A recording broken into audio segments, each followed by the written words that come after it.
What's the problem with our world? When we come into this world, we can't choose a lot of things. We can't choose our color, we can't choose our height, we can't choose our location, and we can't choose who raises us. Now, this isn't necessarily a problem, but what is the problem? The fact that from birth we get an identification number like a VIN on a car. Now, I don't know about you guys, but that is freaky. My whole life, I've wondered what reason, what purpose is on this planet. I'm so curious. Back when there were kings, there were 4 rankings. The king at the top, the advisors were next, then the generals of war, and the least valued were the peasants.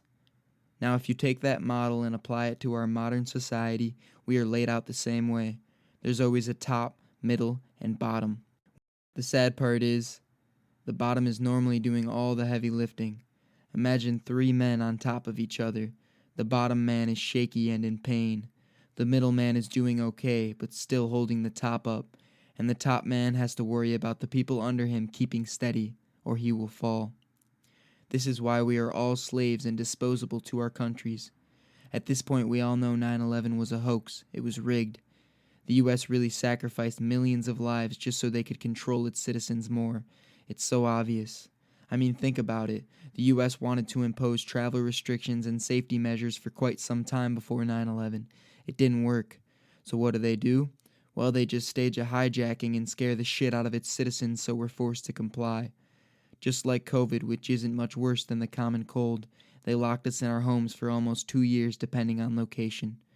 I mean, come on, doesn't that scare you guys, that they have the power to do that?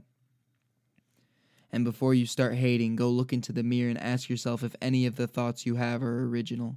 Probably not, because the media has found a way to push its narrative so far down your throats that you're practically a robot. And I don't care about saying these things because I'm a human with rights and opinions, and if we don't use our rights, the government will push its narrative so far down that it's too late. So please join me on my journey to the truth, and together we will uncover the covered and expose the lies that we are presented with day in and day out. Stay curious. I'm out.